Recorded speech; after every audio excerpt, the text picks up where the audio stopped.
Hey, everybody, welcome back to another episode of Rambling Through Everyday Life with Fran and Angela. My name is Fran, and I am one of the hosts for this podcast. We are so thankful that you are joining us for this week's conversation. Sit back and enjoy the show. We love you guys so much. Thanks for listening. Okay, Angelina, the real Angela, and not the fake Angela in the drive-thru. Yeah, that's right. I shared that on the last episode. That have you been Angela this week at the drive-thru, Fran? All the time. It's just now what I do. Now, when I give my own name at the drive-thru, I think about you. Like, my name is Angela, and I mean it. And I really am her.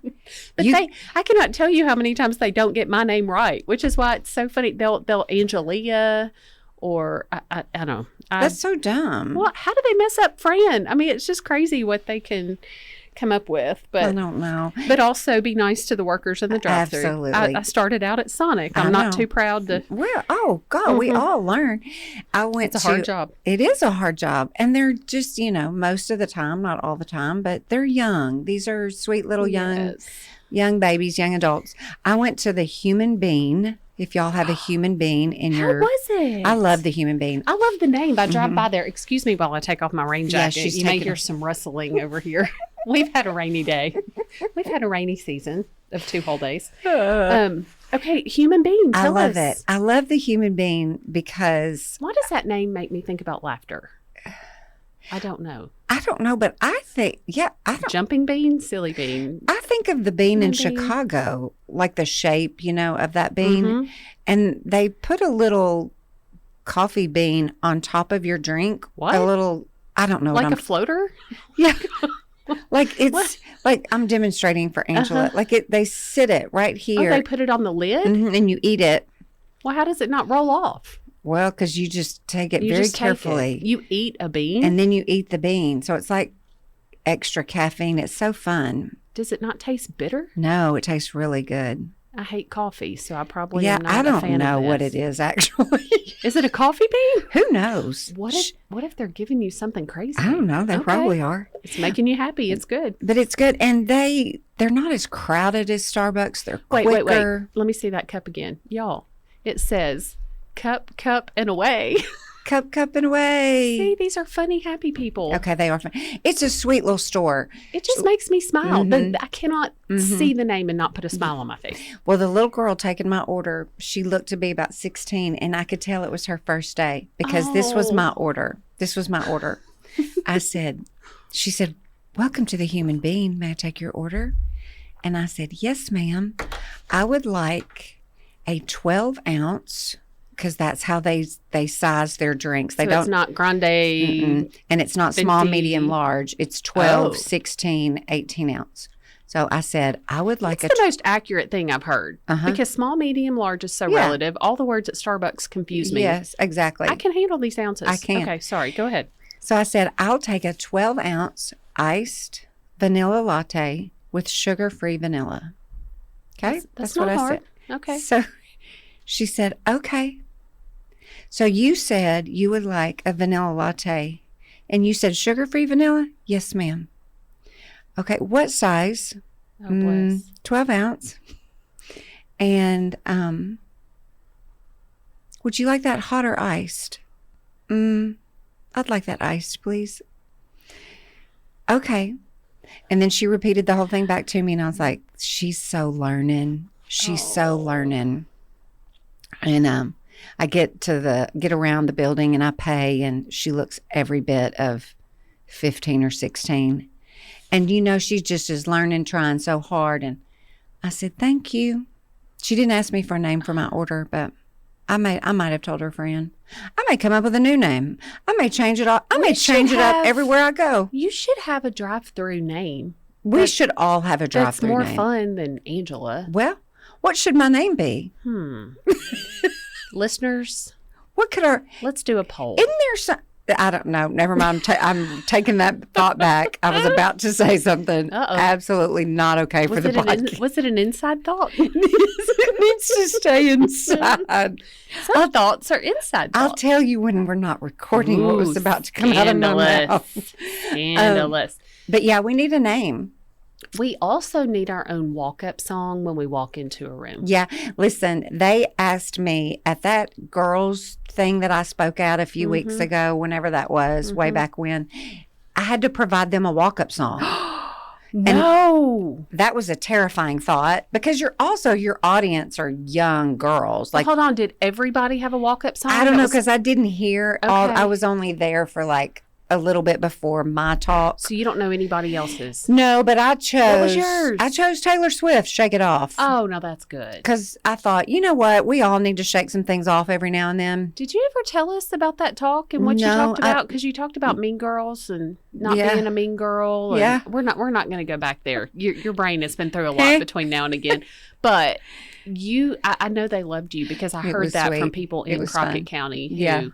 It was sweet. But Shake It Off is perfect. Yeah, I was like, well, we all need to shake things off, so let's go with that. Absolutely. And girls can relate. Young girls can relate to Taylor Swift. Yeah, and you were at the end of the day, so I'm sure they were But getting up then- and dancing. But then, like, it's a little strange, Angela, because when was the last time that you were sitting on the front row of like some chairs in a worship center and you had to walk up to the stage when a walk-up song was playing? Oh, not a worship song. So it's like, do you walk? Do you Do you kind of dance? Do you Do you kind of strut?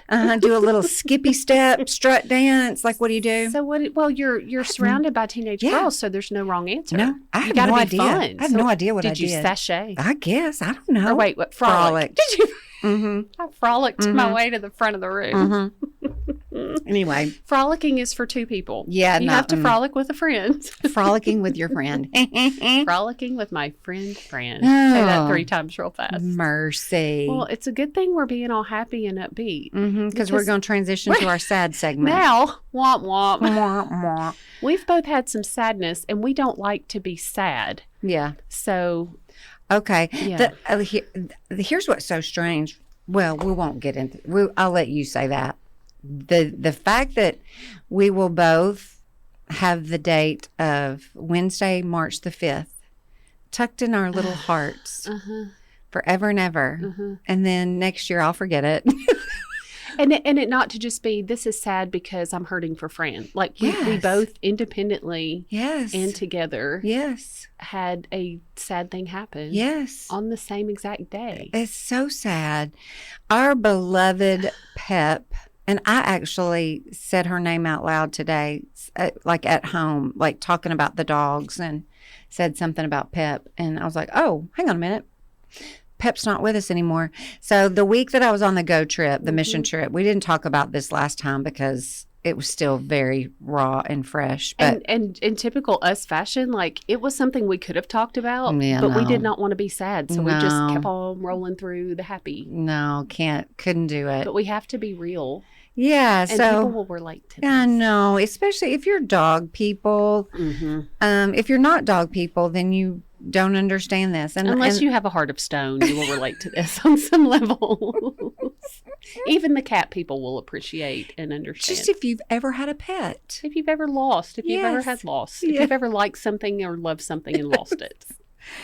Our beloved Pep was 16 and a half years old. Oh my gosh, that's so old. She would have been 17 in June. Cole says dog years are not a thing, but I was always told that you multiply it by 7. I don't know if I that's don't know what true. that is. I don't either. It's probably not true, but But who cares? Regardless, that's old. That's old. That's a child. You've raised a child. How long do they typically live? Do you know?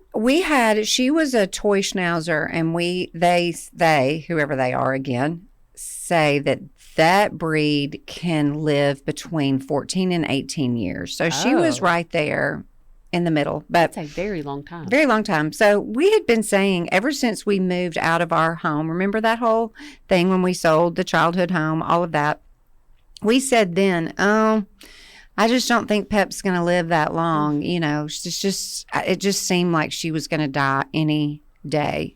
And she was aging the last year of her life. She aged so much. But anyway, while I was on the go trip, well, the day I left for the go trip, I had to leave the house early that morning, and I bent over and I just said, Pep, just hang on a week. I'll be back in a week. And we knew her days were numbered. And we had been praying that we wouldn't have to make a decision to put her to sleep. I did not want to have to do that. We've put another dog to sleep. We did do that. As a whole family of 5, we took our beloved Bailey to the vet and had them put her to sleep. I brought that dog home on my lap, and we buried her in the backyard of that original home. And that was... How long ago was that? Do you remember? Well... Was I around back then? It seems like I remember that. Yes, because the boys were in college. Clay and Tyler were in college. So it was within the last 10 years. Oh, yes. It was in the decade of Fran and Angela. Yes, okay. For sure. Okay. And it was on a Sunday morning. Oh, it's so hard. And so that was the first time that Chip, had to bury a dog. And we all just sat on that back patio and cried. Did he bury a dog with a shovel? Did he have any help digging a hole? That's hard work. We use a tractor. I'm trying to figure out what Chip's doing to bury a dog. We had a smaller dog. Yeah, but digging a hole in the dirt. So, of course, he's, the boxing champion and goes to the gym. And that's a whole workout. It was a whole workout. Anyway. So we've lived through it before and just knew, I don't want to take her and leave her at a vet to be cremated. I wanted her to die in her sleep. I didn't want to have to make a decision about it, and I wanted to bury her. And you were homeless. Yeah, let's keep that in mind, people. We had no real home. So I left to go on that trip and, said my goodbye to her. And I said, Pep, I'll see you in a week. She followed me around like a little shadow. Oh, the whole last year. I literally took care of that dog like she was a baby. And I knew her. I knew her better than anybody. I knew her tendencies. I knew what she liked, what she didn't like. I knew when she had eaten, when she had not eaten. I knew everything about that dog. What's a fun little personality quirk about her? There at the end, this could make me tear up. There at the end, she couldn't jump up and down on things anymore. I'd pick her up, put her on the couch, and the pillows on the couch, like your throw pillows, she would take her nose and burrow, kind of bury into the pillows. And she just loved that. And she had always done that her whole life. And the fact that she was still doing that up until, right there at the end. I don't know why I think that's so sweet and endearing. And she would run every now and then because she had Bella, and she would run, and Dylan and I would just be like, oh my gosh, she's running. Look at her. She's running.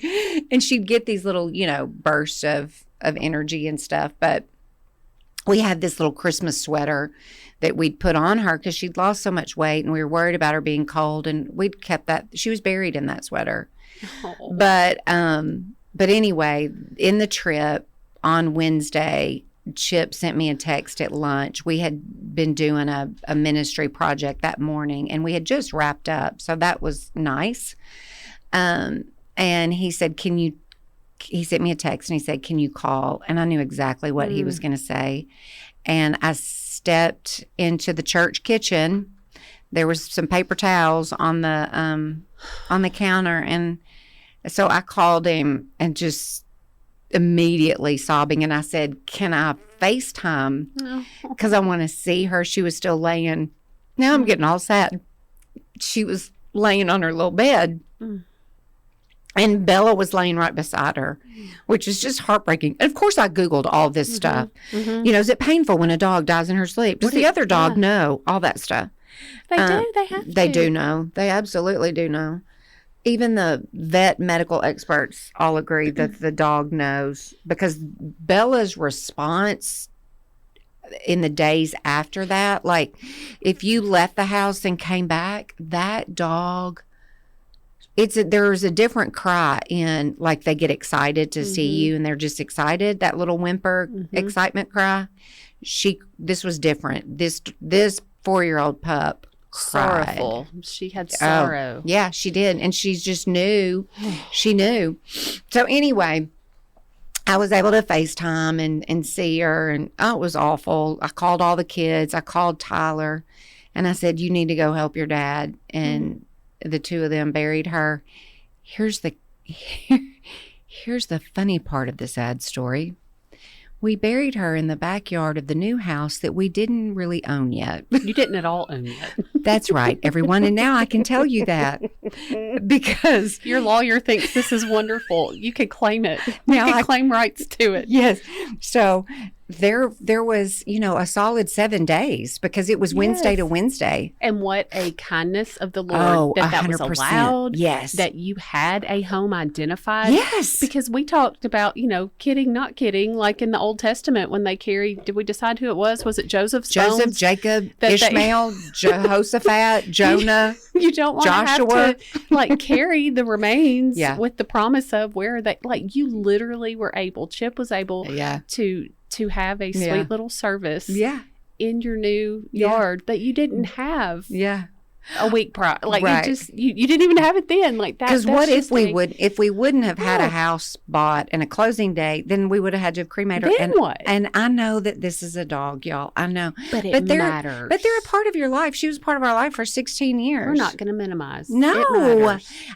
I love the fact our friend Audra Teague, Mm-hmm. who's been on this show 100,000 episodes ago, and she lost her son Brady a few years ago, and she would tell me, and we talked and laughed all the time about Brady would call Audra like 5 times a day just to FaceTime their dog. Oh, sweet. And so Audra and I just kind of like, we loved that about one of the many things we loved about Brady, but He had the sweetest spirit. just so precious. And he would say to his mom, Mom, we just don't deserve dogs. Oh. And I just think, oh, listen, this is not a theological discussion right now, but I have always said and believed animals are part of God's creation. Mm-hmm. They're in the creation story. I don't think he would give us these pets knowing how much we love them. And I'm even open to all kinds of pets that he created that Even he, cats. yes, I think they'll be in heaven.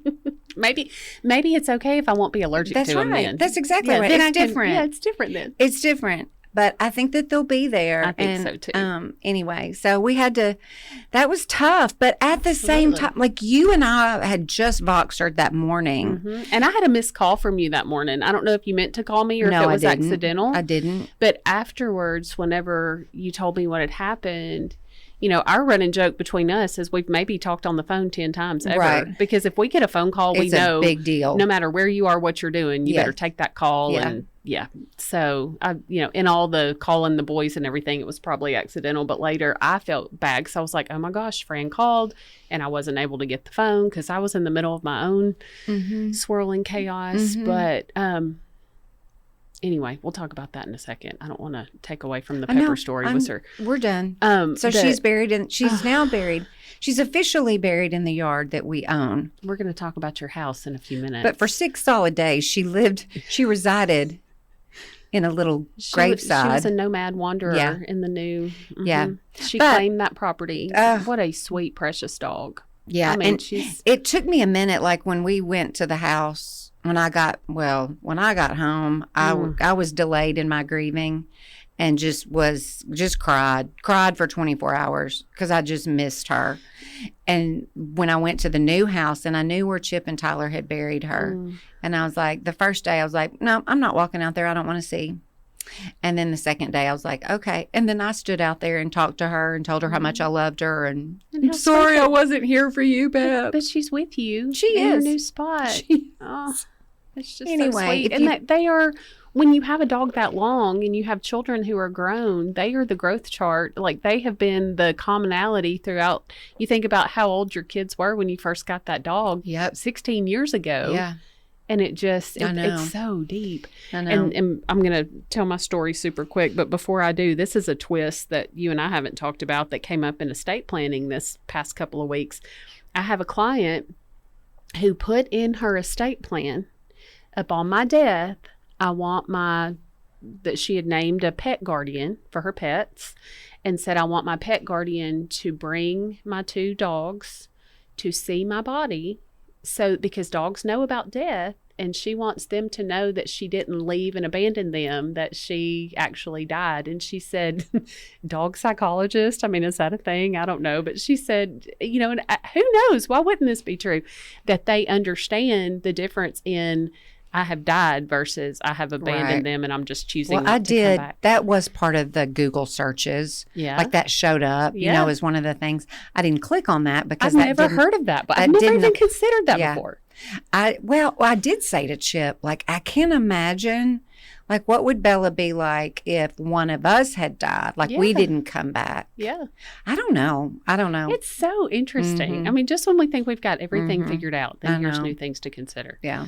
Well, on that same day, our 14-year-old German Shepherd, Elsa, also took her last breath. And the fact that we both went through that on the same exact day. Tell everybody what she did. Oh, my goodness. Leading up, like she went out to the farm, to the edge of the property. Yes. So let me back way up just to say, when we got her, she was 4 years old. It was 2015, the year that we opened the barn on our property, our wedding, and we've had ministry events and weddings and all kinds of other things there. But prior to that, we had a whole lot of animals. We had donkeys and goats and sheep and all kinds of things, and had more like petting zoo and birthday parties. And we knew when the wedding started filling up that we didn't have time for animals. So we had to get rid of some of the animals that we didn't have time for.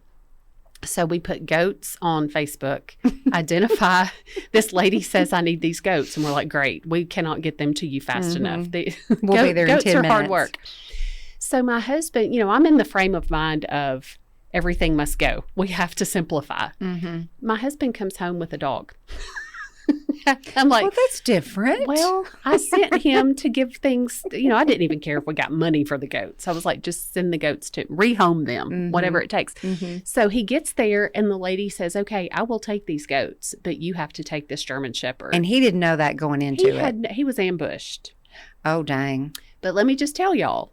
What was wrong? Why didn't she want the dog? I can't remember. Because 4 years old, that's significant. I know. I don't even know if I asked the question. That's how old Bella is right now. Yes. I can't imagine being like, I've had her for 4 years. Now you take her. And she said she's at least 4 years old. Wow.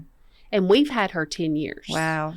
So Elsa immediately, I mean, everybody just loved her. Our kids were little. It's been 10 years ago.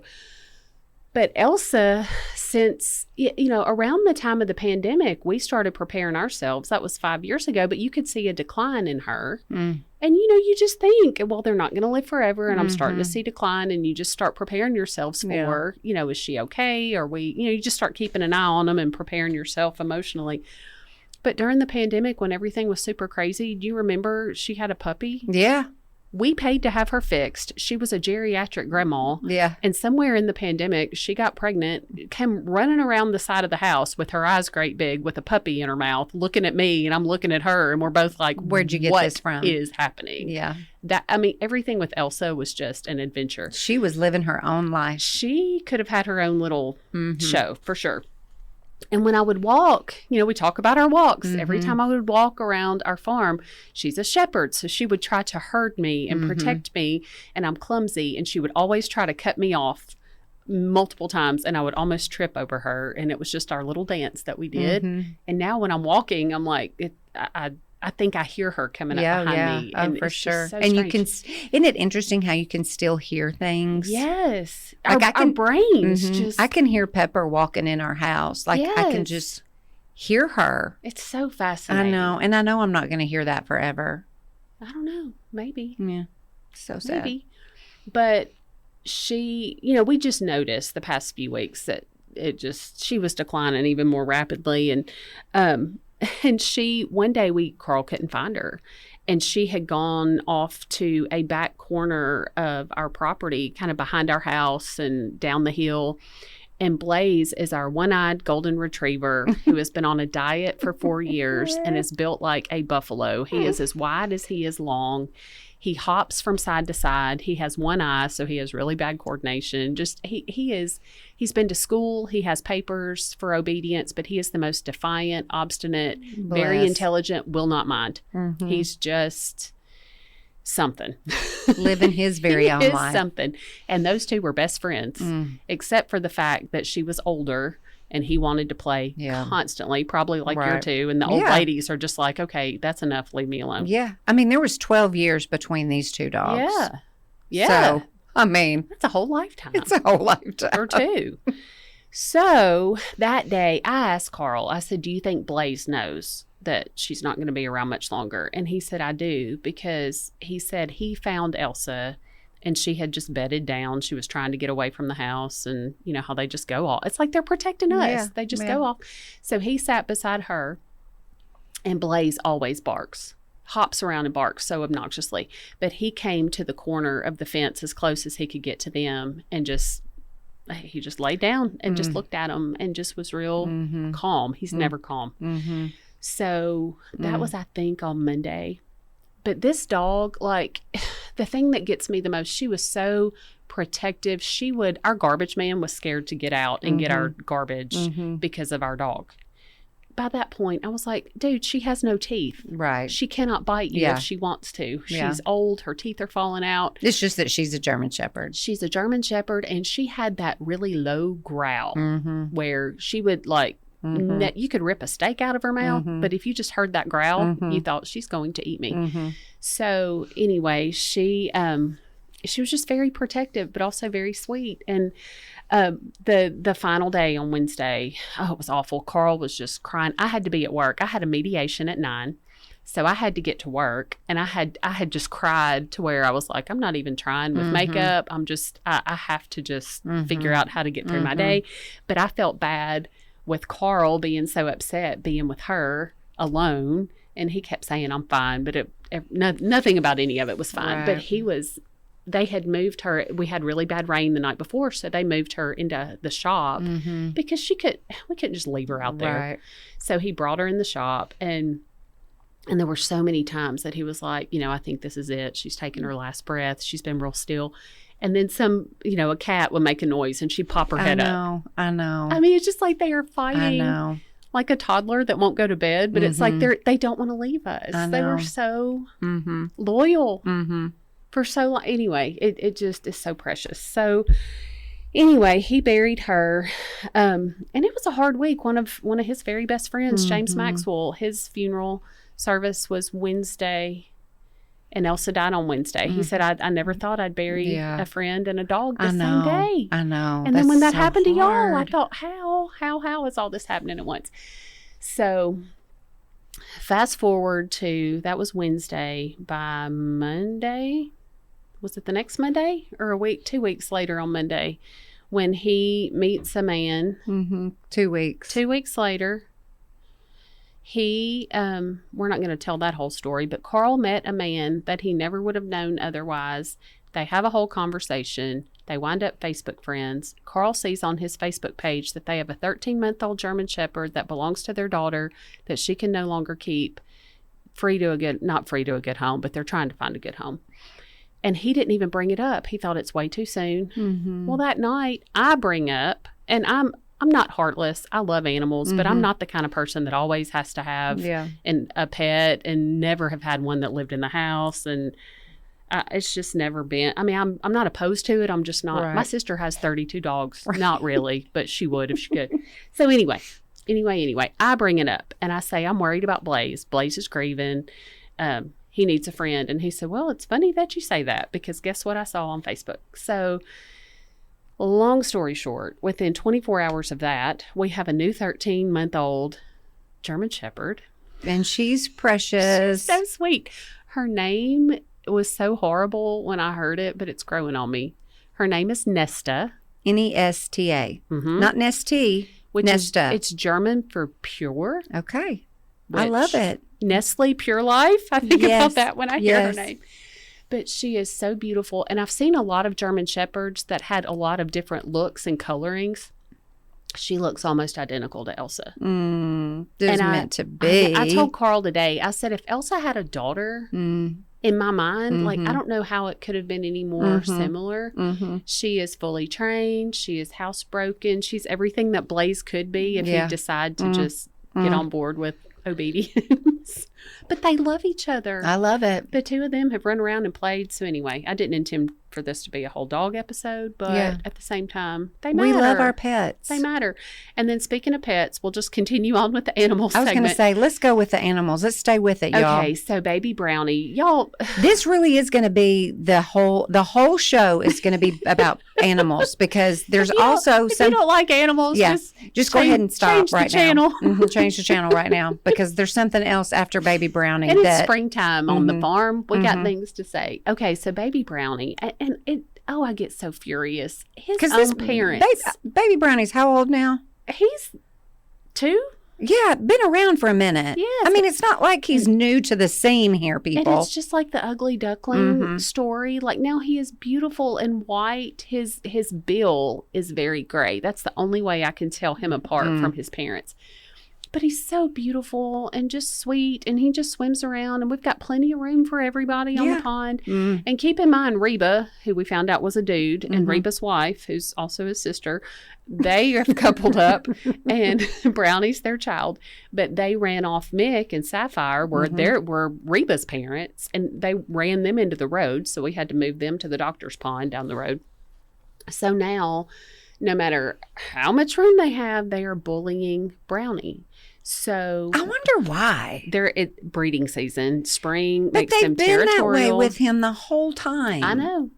They see him as a threat. I don't know why. I don't know why. And this is not normal. If there was another baby involved, do you think they'd... Carl said all the males get aggressive during breeding season. But, you're right. Like, from birth, Carl had to remove Brownie to keep him alive. And then by the time he put him back with his parents, they didn't accept him at all. I don't like these parents one bit. No. So, well, you'll like this part, because this was kind of like the ultimate revenge. But Carl built a pen that is in the water and also out of the water. So it's a wire fence. Okay. Like a cage. But it's where Brownie can come up on the grass and eat, and also go into the water. But he's caged. But he's crying out loud. And his mom and dad, all day, every day, have their necks stuck through that fence. I hope they get stuck. To eat him. Well, I thought that too. No, but I've had that same thought. If y'all are going to keep sticking your neck out trying to hurt your baby, I don't want you. Yeah, I don't want him to get hurt. No. But learn a lesson. But I want him to be stuck, and then Carl has to go down there and have a conversation. We need a deterrent is what we need. Yes. So that poor little babe, he's probably like, I'm just minding my own business, just like the two of y'all. So Brownie has been in his own little cage where he's safe for a while. He had hurt his foot, and we had him in the shop for a little bit. Now he's been in this little. So Carl decided it was time to see if everybody could play nice. Well, I have a feeling the answer is no, they cannot. So a couple of nights ago, he let Brownie out. Well, yesterday, or I guess the day before, sometime recently, I was on a walk, and I realized it. I said, I didn't realize he was out. And almost immediately, here comes the daddy flying, flapping his wings, like flying a few feet above the water. Could not get to him fast enough. And they run him out of the pond. Chills. They're trying to push him out of the pond, up onto the bank. They don't care where he goes, what happens to him. If they don't sleep on the water, they're in danger of foxes and coyotes and any kind of predators. Right. So Carl got so mad last night. He stomped down there, and the male, Mick used to fight Carl and think Carl wanted his woman. So here comes Reba to fight with Carl. And Carl picked Reba up and put Reba in the fence. Yes. So now Reba's in timeout. I love it. So then Brownie was scared, and he had come up the hill toward our house. So we both had to gently walk toward Brownie and not really scare him, but nudge him toward the water.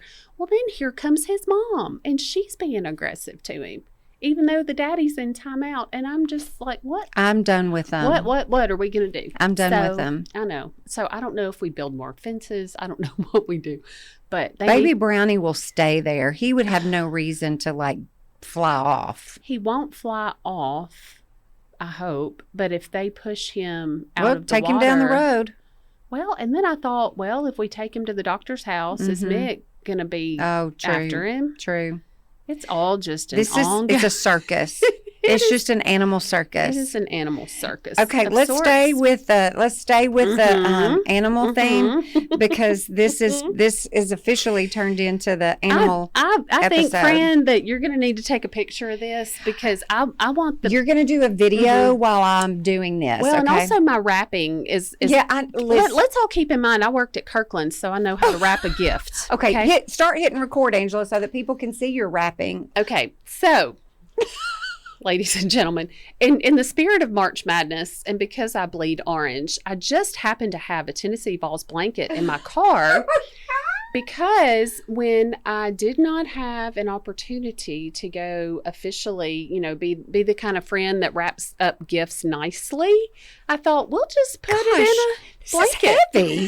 So don't y'all all receive gifts in a blanket? This is my housewarming gift. So Fran I'm trying to get over here. I'm going to have to move my microphone. Okay. I'm trying to be a good videographer and also, because this is so going to be shared in stories or something separate.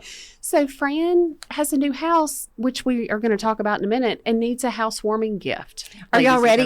Listen, if you've listened to this show for any length of time, no, you don't know what it is. You think it's a microwave. Oh, I do. I thought, why does she have a microwave under her arm? Box, and I was trying to hide it from Fran, because I might have said at some point, act surprised if you know. Can they see what it is if I'm doing that? They can see a white box. I don't know that anybody's going to know what it is yet, though. Okay, Fran, I wonder what it is. This is not exciting at all. It's very anticlimactic. Oh, but you can...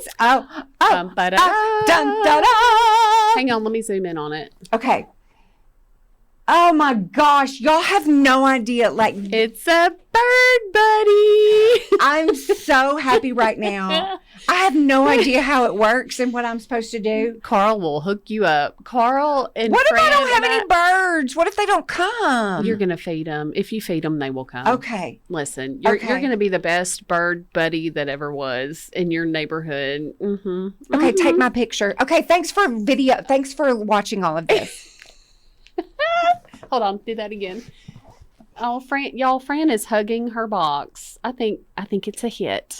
I don't think she cares that I wrapped it in a blanket. Nobody cares. Nobody cares. I didn't have wrapping paper, tape, or scissors. That's the best. It says it's easy to set up. Oh, it's so easy to set up. And so, yes. And I want you to know, my husband had the audacity to suggest that we get something similar from the TikTok shop. And I was like, look, we're getting her the real deal. Oh, Angela, this is truly the best. It's truly the best. Smart bird feeder. Watch birds on your phone anywhere, anytime. I know. And so therefore, we're going to have, I'll have its own little highlight. Y'all just thought on we were Instagram that's called Birds.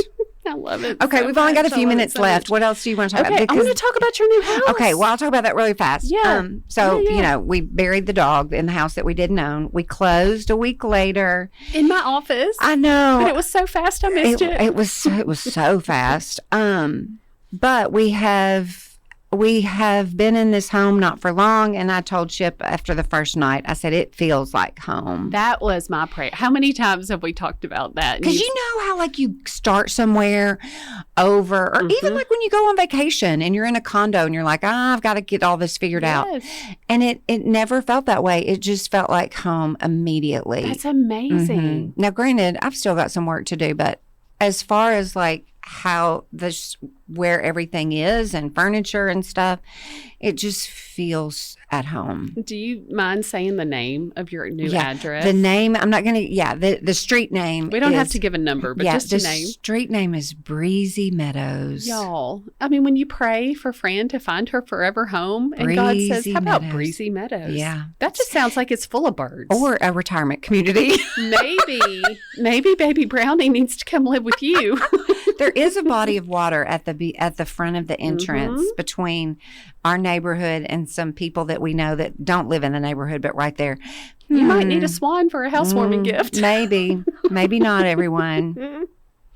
Okay, well, we have no spiritual segment for y'all today. Well, what we do have is, isn't the Lord so good? Because everybody has come along with us in this whole journey. That's right. Fran decided to sell her house. The Lord sold Fran's house in 48 hours. Yeah. Fran is homeless. Fran now has a home. The Lord is good. God went before, that's just one example we can point to of that whole The Lord thing. cares about your life and all the Oh details my and goodness. the highs and the lows and everything in Mhm. between, whether you're talking about bearing dogs or baby Brownie that's can't live in peace, or these. Practically an orphan. I mean, he practically is, but the Lord, I No. love that the Lord cares about those small but very significant details of our life because they do bring us, they're a part of our life. If it matters to us, don't you think it matters to Oh, him? 100%. I Yes. think so. Yes. So, I do want to mention too, because this comes out the Monday before the Saturday of one of the biggest events for FCA, mhm. which is our sporting clay It's a tournament. huge event. So if you're listening and you just want to come hang out on a pretty day, or especially if you have any interest in shooting sporting clays, or if the men in your life do, it is so much fun. The I love course it. is so beautiful. It's at Lone Oaks Farm in Middleton. University of Tennessee owns that course. I love it. Multi-million-dollar facility. It is gorgeous. And it's a big, fun event to be part of. Yeah. And it helps us do more ministry That's right. to coaches and That's athletes right. and share the gospel. It's So, all good. It's all good, y'all. It's so good. The Lord is good. In What the a middle fun of it all. season. We have made it through the long, hard winter. Oh, we have. Spring is here. March Madness, Mhm. if you're doing your bracket. Will it let me be know. over by Oh, the no. time this Mm-mm, airs? Not till April. It It goes on forever this year. Go Vols. Hopefully they're still in it at this point. Dang. I'm doing my best. I've got my orange ponytail holder and my blanket for wrapping paper. I'm doing all the things I can, y'all. Oh, me. Mm-hmm. All right. Y'all are a lot of fun. Thank you for listening to our animal pet edition of Rambling Through Everyday Life. Y'all have a super great day. We'll see you next week. All right. Here's your Bible verse for the day, y'all. Proverbs 27:17 says, "As iron sharpens iron, so one person sharpens another." Oh gosh, I pray that you are being sharpened so very much by somebody so close to you that you love and respect so very much. But I also pray that you are doing that as well for someone else. All right, you guys, thanks for listening. Have a great week. We'll see you next time.